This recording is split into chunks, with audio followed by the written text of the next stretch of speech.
Now, good morning, students. Now, in last lecture we discussed exercise number 7. Now, in today's lecture we discuss exercise number 8. That is given on page number 193 in your textbook. So you have to open your textbook and you have to also read with me this example. Okay. So what is given here? So following is the trial balance of RK stores as on 31st March 2015. So हमको trial balance दिया है. Now in this trial balance, what is the first entry? That is gross profit. Now remember, whenever gross profit is given in trial balance, अगर आपको gross profit trial balance में दिया हुआ है, so in that case there is no need to prepare trading account. हमें उस case में trading account बनाना नहीं है, याद रखना. That's why I have drawn only profit and loss account and balance sheet. अगर आपको ट्रायल बैलेंस में ग्रॉस प्रॉफिट दे दिया है तो हमको ट्रेडिंग अकाउंट बनाने की जरूरत नहीं है. Because why we prepare trading account to know gross profit and gross loss. So it is already given, so there is no need to prepare trading account. Okay. तो सबसे पहले आपको एग्जाम में देख लेना है ट्रायल बैलेंस में gross profit दिया है. अगर दिया है तो आपको ट्रेडिंग अकाउंट का फॉर्मेट ड्रॉ करना नहीं है और बनाना भी नहीं है. इसके बाद अब नेक्स्ट स्टेप हमारा क्या है? पहले में कॉलम ड्रॉ करना है, उसके बाद एडजस्टमेंट में टिक करनी है. तो जैसे मैं यहाँ बोलूंगा आपको अपनी टेक्स्ट बुक में पेंसिल के साथ टिक मार्क करना है. बराबर. ये टिक मार्क से क्या होगा, हमें पता चलेगा कि इसके अंदर एडजस्टमेंट है तो उस अकाउंट को इनर साइड लिखना है और उसके बाद कुछ लाइन लीव करनी है. बराबर. वो मैं आपको बताऊंगा कितनी लाइन कैसे छोड़नी है, लेकिन सबसे पहले टिक मार्क करेंगे. तो पहला एडजस्टमेंट क्या है? सैलरी. तो salary was paid up to 31st December 2014. तो सैलरी में टिक कीजिए. आपके ट्रायल सैलरी होगी, देखो. Then ₹1200 being insurance premium for the year ending on 30th September 2015. So insurance premium में टिक कीजिए. टैक्सेस एंड इंश्योरेंस दिया हुआ, देखो आप उसमें टिक कीजिए. Then commission of ₹2000 receivable. So commission में टिक कीजिए. Then calculate 10% interest on capital and 12% interest on drawing. तो कैपिटल और ड्राइंग में टिक कीजिए. उसके बाद calculate depreciation at 5% on furniture, 10% on building and 20% on motor car. तो फर्नीचर पे टिक कीजिए, बिल्डिंग पे टिक मार्क कीजिए और मोटर कार पे टिक मार्क कीजिए जो आपको ट्रायल में दिया है, देखो मिला. Then from debtors of ₹20,000 write off. Debtors में से 20,000 क्या करना है? Write off. Write off means या बैड डेट्स. तो एक टिक मार्क कीजिए बैड डेट्स में और दूसरी टिक मार्क कीजिए डेटर्स में. दोनों में कीजिए, bad debts and debtors. Then provide 5% bad reserve. Again bad debts पे टिक कीजिए और दूसरा डेटर्स पे टिक कीजिए क्योंकि ये भी किसको अफेक्ट करेगा? Bad debts and debtors. Then third provide 2% debtors discount reserve. So debtors discount reserve, तो एक डिस्काउंट अलाउड आपको दिया हुआ, देखो ट्रायल बैलेंस में है ना. Last fourth discount given. तो एक डिस्काउंट गिवन पे टिक कीजिए और दूसरा डेटर्स में टिक कीजिए. तो यहाँ पर डेटर्स में 3 टिक हुई, देखो. एक किसकी? बैड डेट्स की, एक बैड डेट्स रिजर्व की और तीसरी discount reserve on debtors. Then transfer ₹10,000 general reserve. तो अब जनरल रिजर्व में टिक कीजिए. बराबर. अब जहां जहां पर हमने टिक मार्क किया है इसका मतलब क्या है? इसके अंदर एडजस्टमेंट है और जहां एडजस्टमेंट होता है उसको क्या लिखना है? इनर साइड लिखना है. बराबर. अगर एक टिक है तो एक लाइन छोड़नी है, अगर 2 टिक है तो 3 लाइन और 3 टिक है तो 5 लाइन्स. आपको याद रखना है, एक टिक पे 1 लाइन, 2 टिक है तो 2 लाइन और 3 टिक है तो 5 लाइन्स लीव करनी है, वो अकाउंट इनर साइड लिखने के बाद. नाउ 1 बाय 1 जो भी बैलेंस हमको दिया है डेबिट एंड क्रेडिट, वो प्रॉफिट एंड लॉस अकाउंट में डेबिट और क्रेडिट साइड और बैलेंस में असेट्स और लायबिलिटीज हम लिखेंगे 1 बाय 1. ये टिक करने के बाद तो सबसे पहले आपको दिया है ग्रॉस प्रॉफिट. तो ग्रॉस प्रॉफिट कहां लिखा जाता है? तो प्रॉफिट लॉस में credit side. So here by gross profit कितना है? 3 लाख. तो सबसे पहले आप लिख लो 3 लाख ग्रॉस प्रॉफिट, है ना. आपको मेरे साथ लिखना है, आपको ये अकाउंट ड्रॉ कर देना है और मेरे साथ जैसे जैसे मैं बोलता हूं आपको वैसे वैसे अपनी बुक में भी एंट्री करनी है. Now after gross profit what is given? Salary. Salary कहां लिखते हैं? प्रॉफिट एंड लॉस में debit side. So here but here there is adjustment. Salary में एडजस्टमेंट है तो सैलरी कहां लिखेंगे हम? इनर कॉलम में. कितना? 54,000 और एक लाइन आपको लीव करना है क्योंकि उसमें एक ही एडजस्टमेंट है. Then after salary what is given? General expenses. तो जनरल एक्सपेंस कहां आते हैं? प्रॉफिट एंड लॉस में डेबिट साइड। तो कहाँ लिखेंगे उसमें, यहाँ पे टू जनरल एक्सपेंसेस, उसमें कोई एडजस्टमेंट नहीं है, डायरेक्टली आउटर साइड कितना है 6600, बराबर, उसमें कोई एडजस्टमेंट नहीं, सीधा बात। उसके बाद टैक्सेस एंड इंश्योरेंस, क्या है टैक्स एंड इंश्योरेंस प्रीमियम, कितना अमाउंट है टैक्स एंड इंश्योरेंस प्रीमियम का 7200, उसमें एडजस्टमेंट है तो क्या लिखना है आपको इनर साइड और एक लाइन लीव करना है, टैक्स एंड इंश्योरेंस प्रीमियम आपको मेरे साथ लिखना है, tax and insurance premium inner side 7200 और उसके बाद एक लाइन लीव करना है। उसके बाद आपका सन्ड्री डेटर्स, अब सन्ड्री डेटर्स का लिखते हैं बैलेंस शीट में असेट साइड, लेकिन जैसे हम जानते हैं असेट साइड में लिखते हैं फिक्स असेट्स, तो जो भी फिक्स असेट्स है उसको लिखते हैं, उसके बाद डेटर लिखते हैं। तो यहाँ पे आपको 3 फिक्स असेट्स दिया है और उसमें एक एक एडजस्टमेंट है, यानी यहाँ पर आपको 6 to 8 लाइंस लीव करना है, यहाँ पे आप 8 लाइंस लीव कीजिए, उसके बाद लिखिए डेटर्स, और डेटर्स का लिखना आपको इनर साइड, क्योंकि उसमें क्या है एडजस्टमेंट, कितने डेटर्स है आपके 1,20,000, बराबर। उसके बाद आपको दिया है क्लोजिंग स्टॉक, क्या दिया आपको क्लोजिंग स्टॉक, उसकी वैल्यू कितनी है 13,200, तो डेटर्स के बाद 6 लाइन लीव करना, उसके बाद लिखना क्या लिखना है यहाँ पे क्लोजिंग स्टॉक 13,200। अगर क्लोजिंग स्टॉक आपको ट्रायल बैलेंस में दिया तो उसकी एक ही इफेक्ट आएगी बैलेंस शीट में asset side. Then bank overdraft, तो ये क्या हमारे लायबिलिटीज, तो लायबिलिटीज का लिखते हैं हम लायबिलिटी साइड, पर सबसे पहले लिखते हैं हम कैपिटल, उसके बाद लॉन्ग टर्म लायबिलिटीज, उसके बाद शॉर्ट टर्म यानी करंट, तो लिखना है बैंक ओवरड्राफ्ट, कितना है bank overdraft, so it is 6,000, so 6,000। Then commission, तो कमीशन क्या होती है हमारा इनकम या एक्सपेंस, यहाँ पे कौन सा बैलेंस है क्रेडिट, तो क्रेडिट बैलेंस का लिखते हैं हम प्रॉफिट लॉस में क्रेडिट साइड बाय कमीशन, लेकिन उसमें एडजस्टमेंट है तो इनर साइड, और उसके बाद एक लाइन आपको छोड़ना है। देन एडवर्टाइजमेंट एक्सपेंस, तो क्या है हमारा एक्सपेंस, तो प्रॉफिट लॉस में डेबिट साइड, उसमें कोई एडजस्टमेंट नहीं है तो directly outer side, how many, so it is 9,000, कितना है 9,000। उसके बाद क्या है आपका नेक्स्ट दैट इज इंटरेस्ट, तो भी क्या हमारा एक्सपेंस, तो उसमें भी कोई एडजस्टमेंट नहीं हो तो वो भी सीधा बाहर, कितना 3,000। Then furniture building and motor का, ये तीनों क्या है असेट, तो क्या लिखेंगे बैलेंस शीट में असेट साइड, लेकिन तीनों में एडजस्टमेंट है, मतलब फर्नीचर कितने का है 48,000, एक लाइन लीव करना है। उसके बाद आपका बिल्डिंग, तो बिल्डिंग कितना का है 1,80,000, तो उसके बाद एक लाइन करना है। फिर आपका है मोटर का, मोटर का कितने का है 60,000, तो उसके बाद क्या करना है आपको एक लाइन लीव करना है, बराबर। तो इन सब में क्या है एडजस्टमेंट, तो कहाँ लिखना है आपको इनर साइड और एक लाइन छोड़ना है क्योंकि सब में एक एक एडजस्टमेंट है। देन कैपिटल ड्राइंग, तो कैपिटल का लिखते हैं हम बैलेंस शीट में लाइट साइड सबसे पहले, तो कैपिटल, और कैपिटल में यहाँ पे इंटरेस्ट है तो प्लस इंटरेस्ट कर देना है। फिर क्या आएगा नेट प्रॉफिट, फिर इन तीनों के टोटल क्या माइनस करना है आपको drawing and interest on drawing, बराबर। ये दोनों यहाँ लिखना है और फाइनल आंसर बाहर लिखना है। तो पहले कैपिटल, कितना कैपिटल आपका 1,42,800 और ड्राइंग कितना है 6,000, तो आपको ऐसे लिख देना है कैपिटल एंड ड्राइंग।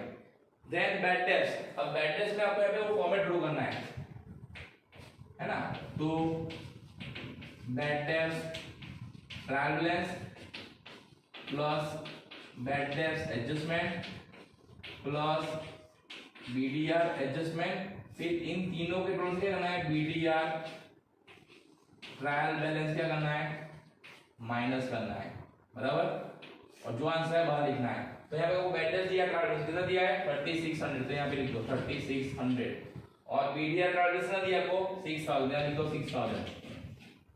अब क्या करना आपको ये एडजस्टमेंट का बैड डेट्स और एडजस्टमेंट का बीडीआर आएगा ना, जो उन तीनों को प्लस करना है, उसमें से माइनस करके बाहर लिखना है जब एडजस्टमेंट करेंगे तब, लेकिन आपको ये फॉर्मेट भी लिख देना है, बराबर, ये आपको पता होना चाहिए। BD means what bad debts, bad debts PB means trial balance, bad debts A means adjustment, BDR A means adjustment और BDR TB means trial balance, BD means bad debts and BDR means bad debts reserve.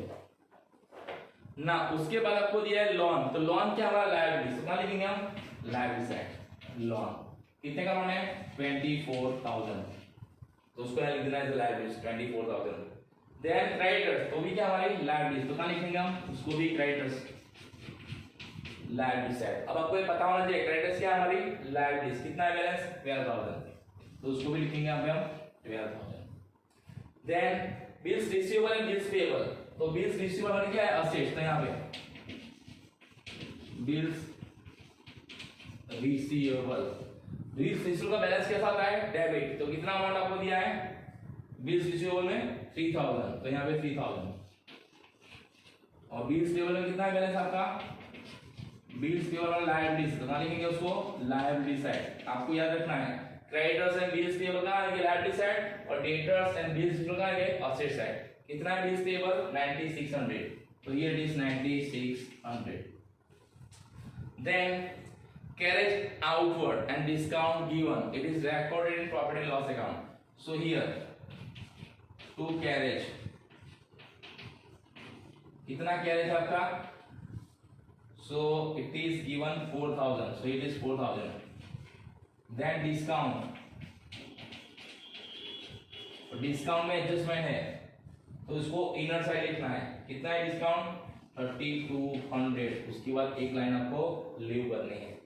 Then discount received that is our income, so profit loss में credit side discount received, कितना है discount received, so 2400, so here it is 2400। और उसके बाद general reserve, तो general reserve का लिखेंगे हम यहाँ पे 30,000, उसमें भी एडजस्टमेंट लाइन लीव करना है लिखने के बाद। और cash balance it is our assets, balance sheet में असेट्स है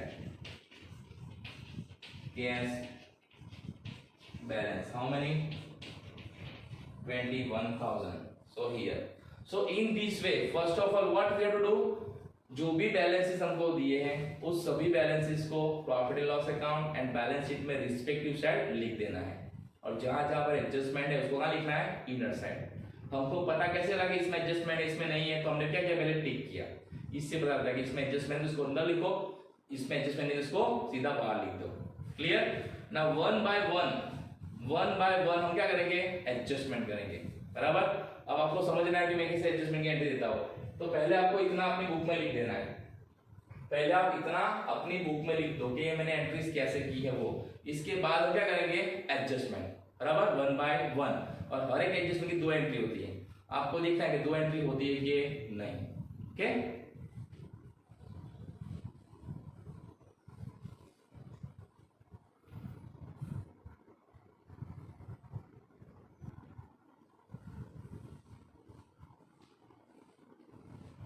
सो नाउ आपने एंट्रीज अपनी बुक में कर ली होगी, अब हम देखेंगे 1 by 1 adjustment. So what is first adjustment, salary was paid up to 31 December 2014।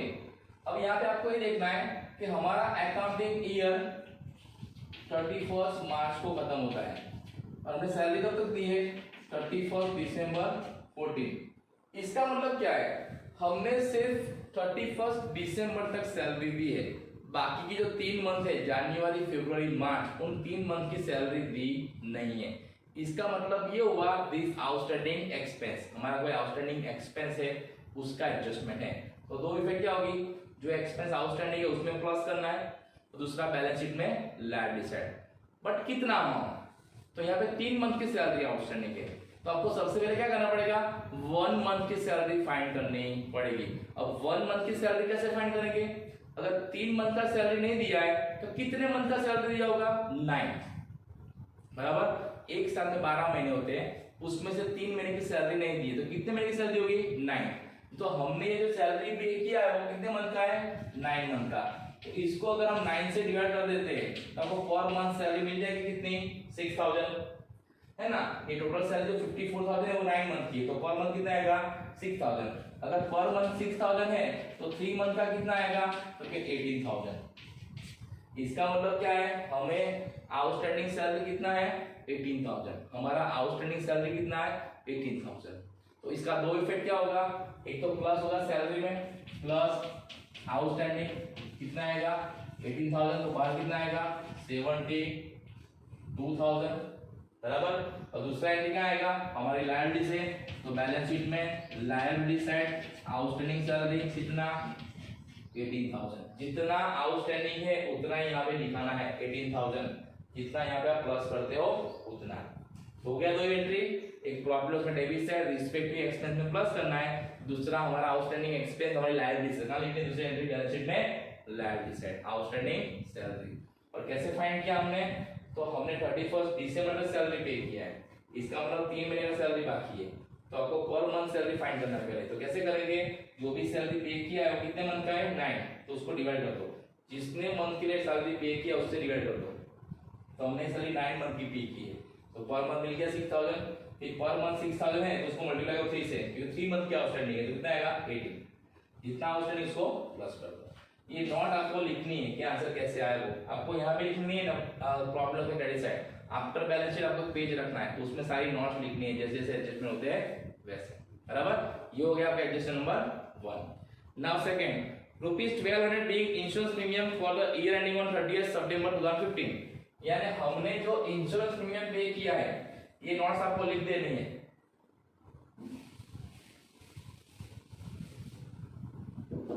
हमने जो इंश्योरेंस प्रीमियम पे किया है कितना 1200, वो कब तक का है 30th September 15, लेकिन हमारा अकाउंटिंग ईयर कब पूरा हो जाता है 30th मार्च, यानी 31st मार्च तक जितने एक्सपेंस होते हैं वही हमको इस साल कंसीडर करने हैं, उसके बाद के नेक्स्ट ईयर में कंसीडर करने हैं। तो ये 30th सितंबर क्या है 15 नेक्स्ट मंथ नेक्स्ट ईयर हो गया, तो हमने इस साल नेक्स्ट ईयर का भी इंश्योरेंस प्रीमियम पे कर दिया है बराबर। तो कितना एडवांस पे किया है वो हमको फाइंड करना है, तो हम इंश्योरेंस प्रीमियम हमेशा 12 मंथ का पे करते हैं। अगर 12 मंथ का 1200 है तो 6 मंथ का कितना बराबर, क्रॉस मल्टीप्लाई करना है तो 1200 into 6 डिवाइड बाय 10, तो कितना आएगा 600, यानी हमने 600 रुपीस एडवांस में पे किया है किसका इंश्योरेंस प्रीमियम का। अब हमको पता कैसे लगा हमने 6 मंथ का ही पे किया है, तो आपको 31 मार्च जिस दिन हमारा अकाउंटिंग ईयर खत्म होता है ना उस डेट से लेके जिस डेट तक हमने पे किया वो मंथ काउंट करना है। तो 31 मार्च पर कौन सा महीना आता है अप्रैल मई जून जुलाई अगस्त सितंबर, तो 6 मंथ का हमने एडवांस पे किया था, हो गया। इंश्योरेंस प्रीमियम हमेशा हम एक साल का पे करते हैं, तो 12 मंथ का 1200, तो 6 मंथ का कितना 600, ऐसे नहीं करा 12 का हाफ कितना है 6, तो 1200 का हाफ कितना आएगा 600 बराबर। अब ये क्या हमने एडवांस में एक्सपेंस पे कर दिया है, इस साल में अगले साल का एक्सपेंस पे किया है। तो जब ऐसा होता है एक्सपेंस पेड इन एडवांस तो उसकी दो इफेक्ट क्या होती है, एक रिस्पेक्टिव एक्सपेंस से माइनस करना है, क्या माइनस करो एडवांस पेड कितना पे किया 600, तो बाहर कितना आएगा 6600, 7200 माइनस 600 कितना आएगा 6600।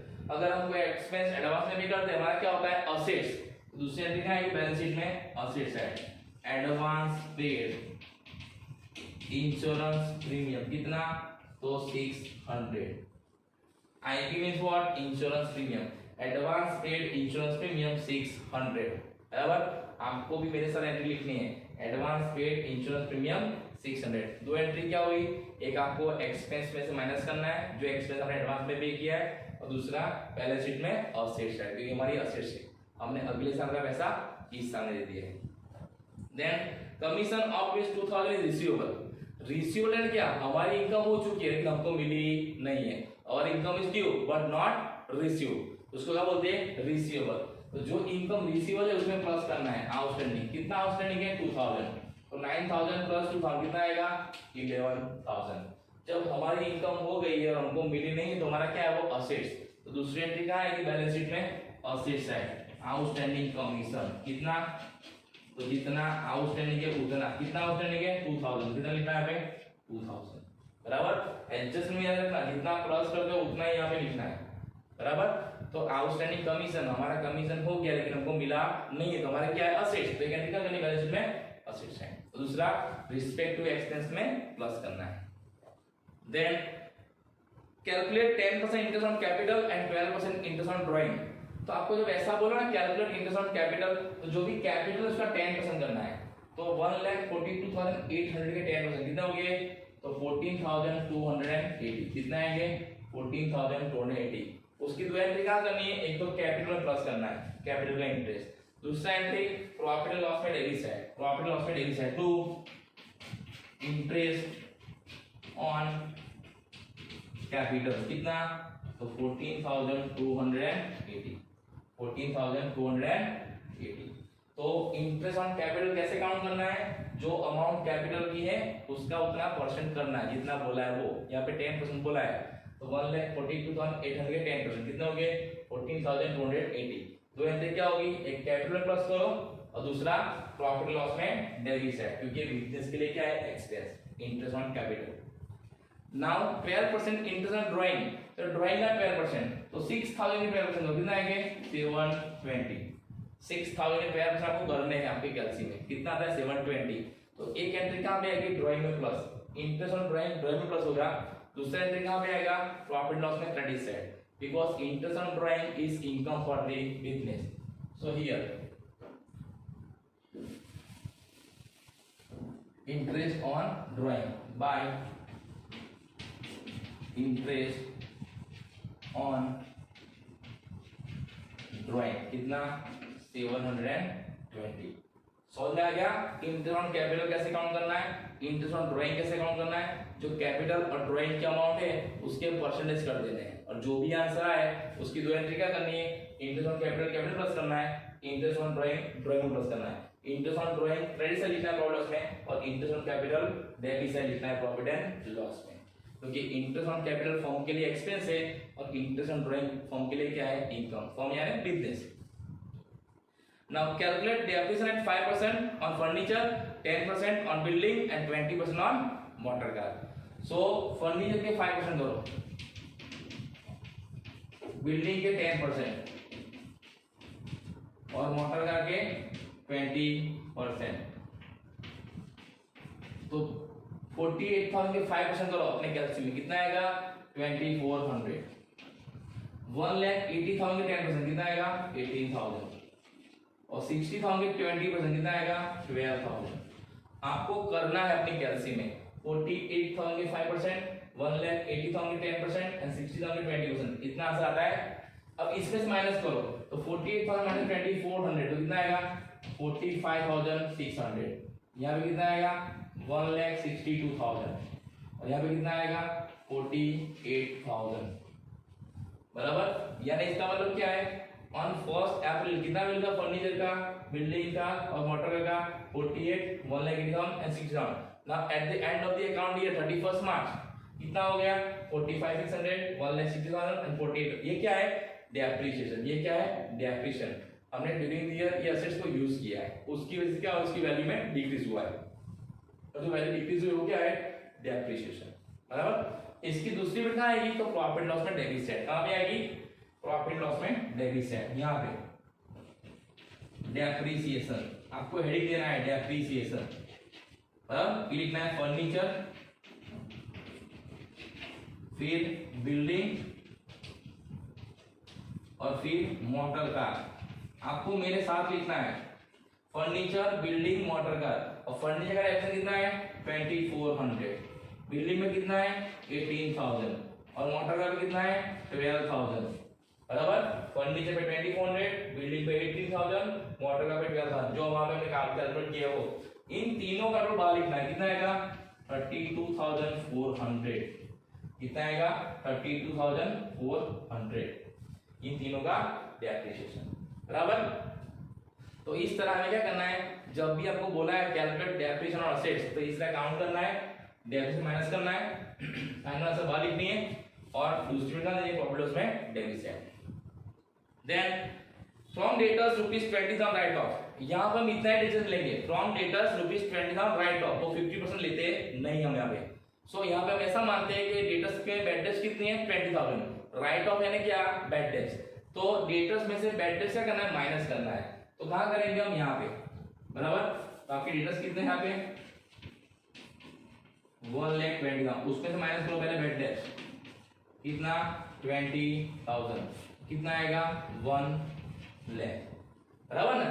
बैड डेट्स कहां माइनस करना है? डेटर्स में से। दूसरी फिर कहां देंगे उसकी प्रॉफिट लॉस में डेबिट साइड में डेब्ट एडजस्टमेंट कितना 20,000 हो गया। तो एंट्री एक डेटर्स में माइनस किया, दूसरा प्रॉफिट लॉस में बैड डेब्ट में प्लस किया। नाउ प्रोवाइड 5% बैड डेब्ट रिजर्व। अब डेटर्स में से बैड डेब्ट माइनस करने के बाद जो अमाउंट आती है ना उसका बैड डेब्ट रिजर्व करना है 5%। तो 1 लाख का 5% कितना आएगा 5,000। अब कितना बचेगा यहाँ पे 95,000। तो ये 1 लाख है उसके 5% करना है, कितना है 5,000। बीडीआर किस पे काउंट करते हैं डेटर्स में से बैड डेब्ट माइनस करने के बाद जो अमाउंट है उसका, तो 1 लाख का 5% कितना आएगा 5,000। अब कितना बचा 95। तो उसकी दूसरी एंट्री क्या करेंगे बैड डेब्ट रिजर्व एडजस्टमेंट कितना 5,000। तो अब तीनों का रोल करो 3600 प्लस 20,000 प्लस 5,000 कितना आएगा 28,600। 28,600 माइनस 6,000 तो कितना आएगा बाहर 22,600। समझ में आया। पहले बैड डेब्ट कार्ड सबको दिया हुआ था, बैड डेब्ट एडजस्टमेंट हमने यहाँ पे लिखा, बीडीआर एडजस्टमेंट यहाँ पे लिखा, फिर इन तीनों का टोटल उसमें से बीडीआर टारगेट माइनस करना है, जो भी आंसर आपको वहां लिखना है। और डेटर्स में पहले बैड डेब्ट माइनस करना है उसके बाद बीडीआर। अब नेक्स्ट क्या है 2% डेटर्स डिस्काउंट रिजर्व यानी 2% करना है डीआरडी। डीआरडी यानी क्या डिस्काउंट रिजर्व ऑन डेटर्स। तो 95,000 के 2% कितने हो गए 1900। कितने हो गए 1900। ये 95,000 के 2% करने हैं आपको करना है, कितना आएगा 1900। अब 95,000 में से 1900 माइनस करो तो कितना आएगा आपका 93,100। कितना आएगा 93,100। समझ में आया। पहले बैड डेब्ट माइनस करना है उसके बाद बीडीआर और उसके बाद डीआरडी। डीआरडी किस पे काउंट करना है डेटर्स में से बैड डेब्ट माइनस के बाद बीडीआर माइनस करने के बाद जो अमाउंट आता है उसके ऊपर। पहले बैड डेब्ट फिर बीडीआर एंड फिर डीआरडी। अब डीआरडी की दूसरी फिर कहां देनी है तो डिस्काउंट में प्लस करना है, तो हमने डिस्काउंट लिखा है वो प्लस डिस्काउंट। तो डीआरडी एडजस्टमेंट कितना आया 1900 तो बाहर कितना आएगा 5100। 5100 समझ में आया। तो ये हो गया आपका बैड डेब्ट reserve and discount reserve on debtors. Bad डेब्ट एंड बैड रिजर्व क्या करना है डेटर्स में माइनस करना है और दूसरी एंट्री इस फॉर्मेट में लिख देना है। और डीआरडी को भी डेटर्स में माइनस करना है लेकिन कहां प्लस करना है डिस्काउंट में। डिस्काउंट अलाउ बराबर। Last transfer rupees 10,000 to general reserve यानी हमें जनरल रिजर्व 10,000 ट्रांसफर करना है। तो हमारी जो जनरल रिजर्व थी पुरानी कितनी थी 30,000, तो उसमें क्या हुआ एडिशन। कितने का एडिशन हुआ 10,000 तो कितना आया है 40,000। अब हमारी रिजर्व कितने हो गई 48,000। अब रिजर्व कहां से क्रिएट करते हैं तो प्रॉफिट एंड लॉस से बराबर। तो प्रॉफिट लॉस में डेबिट साइड उसे एंट्री देनी किसकी जनरल रिजर्व। तो यहाँ मेरे पास स्पेस नहीं है लेकिन आप लिख दो ये जो डेबिट लिखा है ना मोटर का उसके नीचे लिखना है जनरल रिजर्व आउटर साइड में 10,000। जनरल रिजर्व आउटर साइड में 10,000 आपको दूसरी फिर यहाँ पे लिख देनी है। क्लियर। तो इस तरह से हमने क्या किया सभी एंट्रीज कर दी रिस्पेक्टिव अकाउंट में रिस्पेक्टिव साइड और सभी एडजस्टमेंट का भी सॉल्यूशन कर दिया। अब हमारा नेक्स्ट स्टेप क्या है to find out net profit and net loss बराबर। हमने जो प्रॉफिट लॉस बनाया है उसमें सबसे पहले नेट प्रॉफिट और नेट लॉस फाइंड करना है। अब यहाँ पे आपको क्रेडिट एंड डेबिट साइड दोनों का टोटल करना है सबसे पहले, फिर दोनों साइड में जो टोटल ज्यादा आता है उसको दोनों साइड रख देना है। अगर हम यहाँ पे करेंगे तो क्रेडिट साइड का टोटल क्या आता है ज्यादा आता है किससे डेबिट साइड से। आपको भी करना है बराबर। आप ये सब फिगर प्लस करो और यहाँ पे भी इतनी सारी फिगर प्लस करो। यहाँ लास्ट में 10,000 है जनरल रिजर्व के वो भी प्लस करना। फिर देखो किस साइड का टोटल ज्यादा आता है बराबर।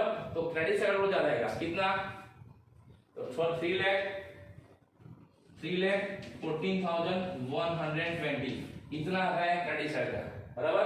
तो जिस साइड का टोटल ज्यादा आता है उसको दोनों साइड लिख देना है। तो 3,14,120 आपने ये एंट्री अपनी बुक में कर ली होगी बराबर ना कि interest on capital 40,480, depreciation furniture 2,400, building 80,000, motor car 12,000, total कितना है 32,400 और उसके बाद क्या है जनरल रिजर्व की एंट्री 10,000 की बराबर। नहीं किया कर लो मेरा कर रहा हूं।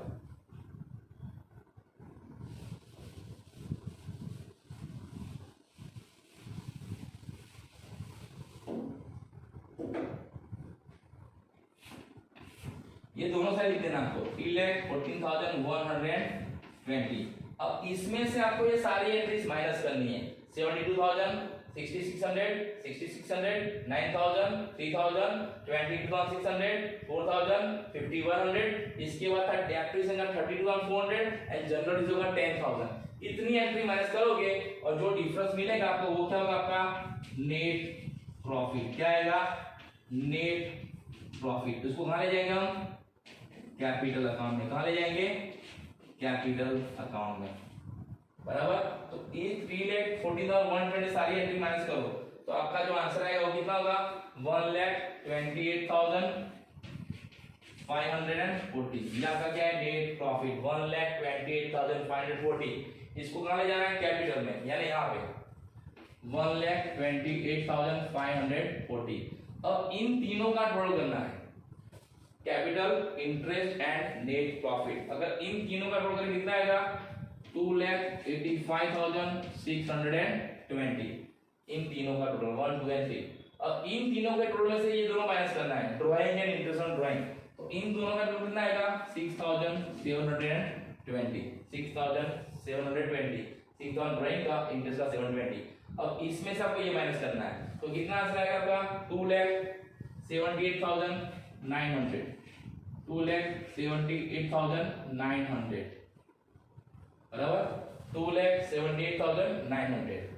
अब आपको इस बैलेंस शीट में दोनों साइड का टोटल करना है। अब ये इक्वल आना चाहिए तो आप ये सब एंट्री प्लस कीजिए और इस साइड में इतनी सारी एंट्री प्लस कीजिए। दोनों साइड का टोटल इक्वल आना चाहिए। कितना आएगा आपका 3,88,500 3,88,500 बराबर। तो इस तरह से आपको क्या करना है ये फाइनल अकाउंट रेडी करने हैं।